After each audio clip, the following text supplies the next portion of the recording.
Au commencement était la parole, et la parole est Christ.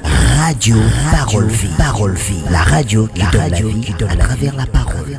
Mbote Shalom, chers bien-aimés dans le Seigneur, chers auditeurs de la radio Parole Vie, la RPV, la radio chrétienne, Oezana objectivement bien-aimés dans le Seigneur, ya kotiaka sango malamu ya kolo na biso Yesu Masia Nazareth nzamba solo pe abomo.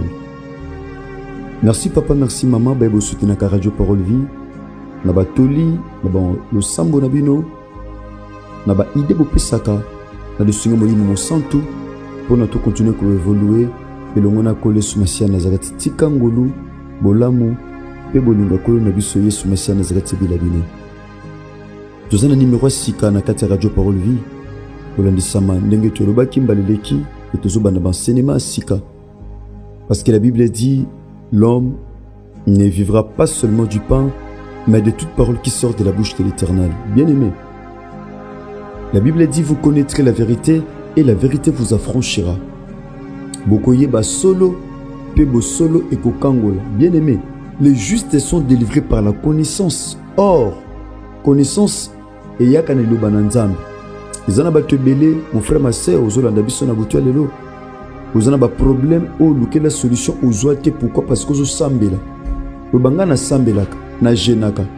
Mais bien aimé ton mususu il y a un vide en toi. Et lobana nzambe ezopesa onzela te obika tope omona aussi omona pourquoi parce que en toi il y a un vide. Oui sengeli la combler kaka ne lobana nzambe. Bien aimé, la Bible dit David Azoluba, ta parole est une lampe à mes pieds et une lumière sur mon sentier.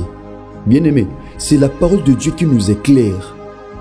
Bien-aimé, de quoi vous semble à tout moment et que vous avez la lumière telle le bananzam ou réaliser les comme problème n'a qui peut persister.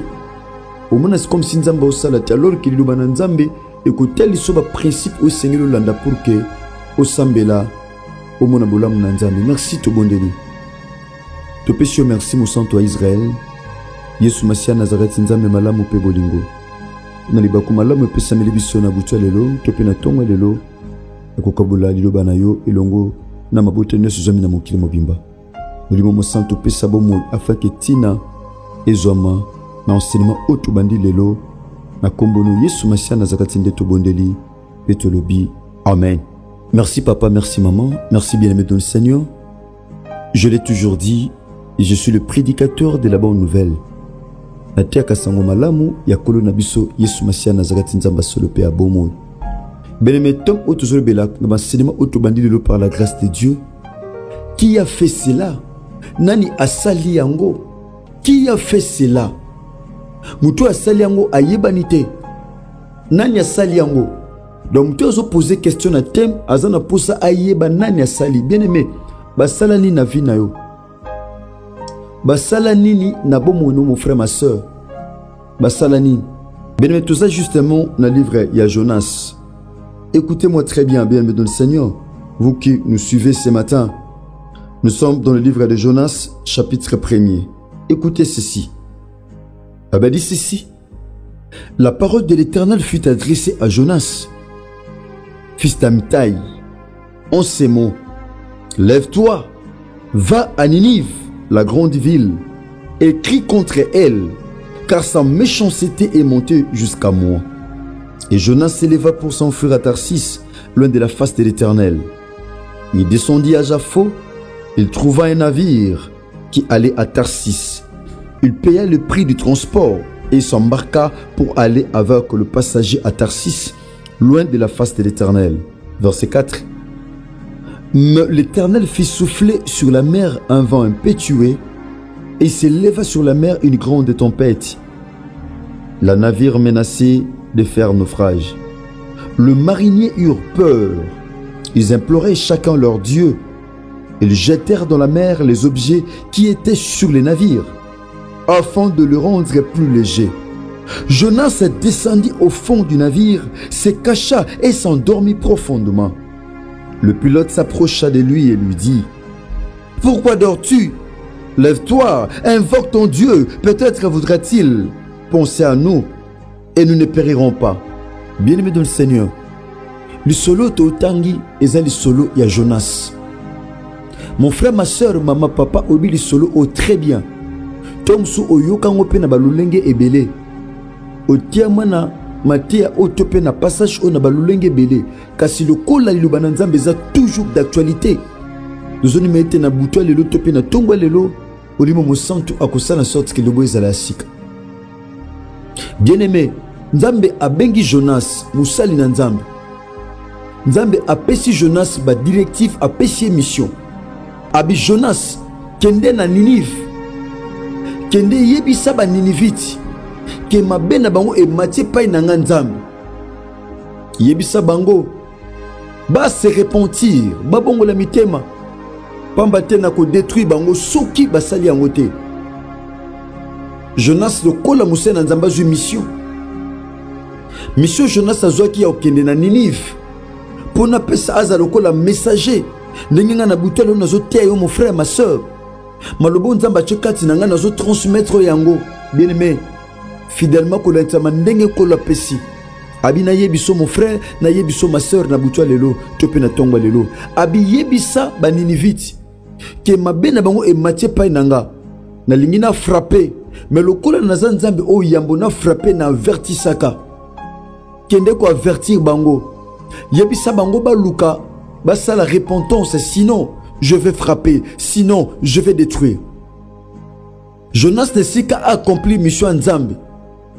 La Bible dit à Kenaye na Tarsis. Le kola moyen na Tarsis zaki navire, topé masua. La Bible dit bien aimé, il a payé le prix du transport. A fouti mbongo. Bien aimé, Moussala n'sengele ke sala ofele a sali angote. Ezana batobele bazo futa mbongo po ba détruire santé na yo. Ezana batobele bazo tia mbongo en jeu po ba baby sa vie mon frère ma soeur. Ezana batobele bazo baby sa mbongo po ma be komela yo. Mission fele nzamba tinda ki ko sala sala ngote. Bien aimé, mais a sepeli Jonas abimisa mbongo po akende na Tarsis akima loin de la face de l'Éternel. Obata manzambe wapi na mai aza. Même na moto aza. Na zamba zali. Aza partout, il domine partout. Même mes pais baoui bazouami yazo dominé. Il domine sur les vivants ainsi que sur les morts. Bien-aimé Jonas a eu mission. Ne sika kende na Ninive a kena Tarsis. A matina Massoua. Bien-aimé, Massoua ezo représenté la famille. Ici, navire. Ezo représenté Libota. Ils ont représenté soit couple, tout peut foyer moko songolo. Makambo zala ki bien. Ba commerçant bazaki na mo mesano. Asombi marchandise. Ake na Tarsis. Ate kapozo bénéfice. C'est ça l'objectif ya ba commerçant. Commerçant moutaza mout o abikaka na bénéfice o azu na marchandise o asombaki. C'était comme ça. Mon frère ma soeur, ezana be faire berozo fournir na vie. Ozo zongo bénéfice te. Et qui n'est qu'un maï bongo. Et ça ne veut pas rebello sala potanga kelas, au sala po banabazala malam, au sala po kenta musun étranger, au bunda, au kenda poto nanzela makolo, au kenda poto nanzela maï, au risque même na vie na yo. Bien aimé, mais aujourd'hui on m'y quitté. Et bah commerçant, bah somi marchandise pour pas qu'il ne côté qu'un Tarsis. Jonas paie aïe.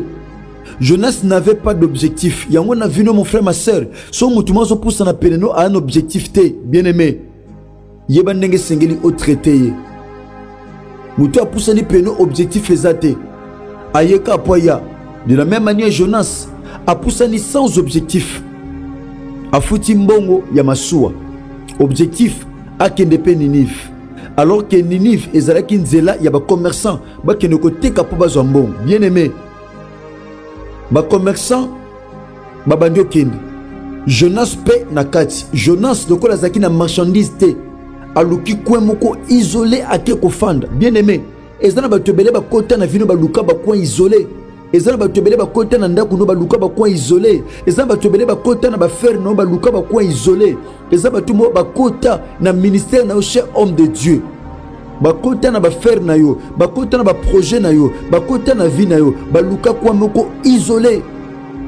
Bien-aimé, Jonas akeluka coin yemoko il s'est retiré aluki coin moko yemoko isolé abatami pendant que baso que la Bible dit Nzambe a soufflé mon pépé.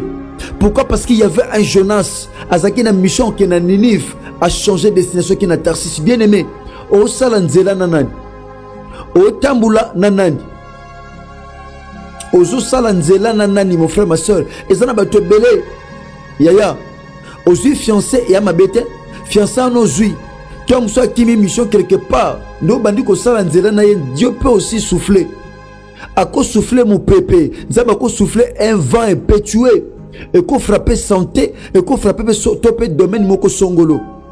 Bien aimé, et ça va tout sur na viso kangami nae vinesuki. Et ça va tout sur na viso kangami nae au commissaire muninga, au commissaire camarade, au commissaire fiancé. Batunyo soute faut côté na destiné na yo. Batunyo soute faut sana bango nzela moko. Non bien aimé. Et ça va tout sur na vie faut suka na kana opesa na mbote. Et ça va tout sur na vie faut suka na kana liya musala.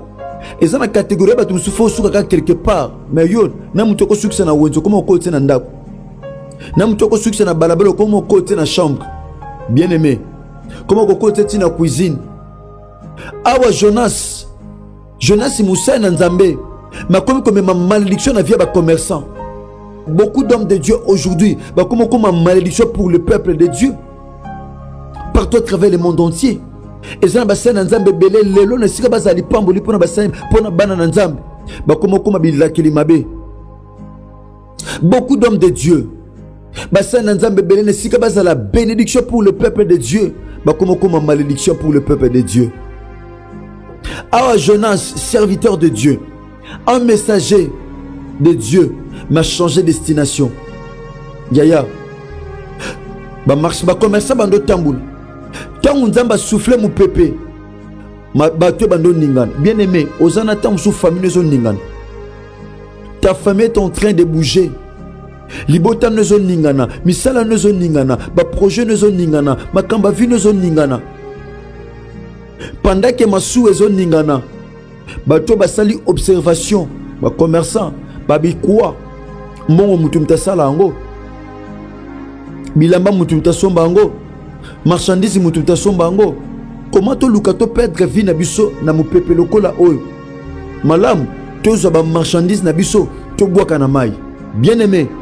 Ezana ba te belé ba boak so bilo na mai mais oyebité. Ezata musu na ben koni musu ba boak so bilo na mai oyebité. Ozo ko mituna ka mituna qui a fait cela? Nana sali makambo. Bene mutu asali likambo batama quelque part. Mutu asali likambo batami quelque part. Jonas na kwa moko songolo. Ba yokani babité pour te sauver ba vie na biso. Mbongo mutu mtasalaka. Basu bilo bando boka na mon frère ma soeur eza bilo ke belé pendant que no loba e boka na mai santé wana e boka ma déjà na mai au sala de fort mais rien ne va. Pourquoi? Parce que santé no e boka na mai. Jonas ana kata masu na yo longo sans koyeba ozako se poser ba question. Tu te poses des questions mais Jonas est là. Abokso santé na mai, abokso vie na mai, abokso makambu na mai, permis de conduire bokama na mai, vie chrétienne bokama na mai, libale bokama na mai, fiancé bokama na mai, maternité voire même et bokama na mai. Jonas alala pongi. Mutu ota musubene manzo lukama beno salala pongi na famille. Oyeba te. Aya yazanentel, yezyo kutu yete, bo melaye parfois mbondo. Ozo komitu nana osa makambabui. Pourquoi pas si nana osala makambo? Qui a fait cela? Qui fait ces choses? Qui fait ces histoires? Tu te poses des questions mon frère, ma soeur, pour savoir. Ozo lukapete oyeba. O lukapete nzambete. Ozo semble, oui c'est vrai, ozo semble là.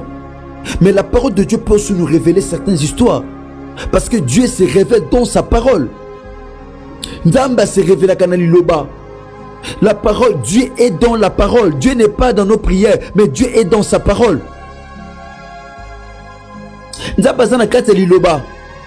Dieu se révèle dans sa parole, parce que la parole de Dieu est la prophétie par excellence. Bien aimé, ba commerçant biloko bokama na mai. Ya yoni ne bokama na mai mon frère. Pezoye bate nana sali makambo. Bien aimé dans le Seigneur. Qui nani to mona ikoni ayebanité. Et ça va te belé ba compliquer vino tom so bako zape ben koni. à cause de camarade, mutubo teka naye, mutubo sala kanaye, mais bien aimé dans le Seigneur, à comment compliquer aux vies. Merci tout comme il pratique manasuka bien aimé. Ya semaine absomo kola lelo. Qui a fait cela? Nana saloma kambouana, nana zana base nango. Merci papa, merci maman. Je l'ai toujours dit, na sema kola na cinéma lokola au sambeli. Ozu yango pour partager yango. On est à la qui émission na bisa Radio Parole Vie. Na moni na sima caméra, na sima ba caméra, il s'agit donc de nos bien-aimés, de la TV de Konata Kifuta. Na moni RK Pro TV de Koresi Kangi Bwilu. Merci de Bogos Anderson Matufenge le Longona, chiffre 9 TV PDLF TV 2. Soyez bénis mes frères. Merci l'ingénieur Gersapé Mama, ingénieur Chris Kundenga Enoch. Sur Christ à maisonilité, Tokutani Bongo Lobby na continuité à thème Oyo. Qui a fait cela? Sinon, que Dieu bénisse.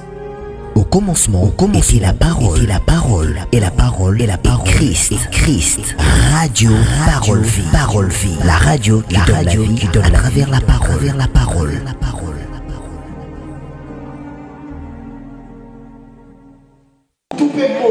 Asuki wanate abia kozwa trésor on a kata trésor et anga na biloko motuya na kati asuki wanate abia kozwa na bakonzi donc nabo memba bakonzi akokisa ko na kati na yo sikozo kulela nzambe data 9e année eza la porte au la porte à l'ibamoli eza la déclaration sociale chiffre 9 eza chiffre à temps ozoyebisa ka nzamba mayaka écoutez nous sommes à 9e année ma porte nyonso libambo likonanga ezofungwama lelo porte à mariage ezofungwama porte à mabota ezofungwama porte à voyage ezofungwama esuki wana te nabo mengo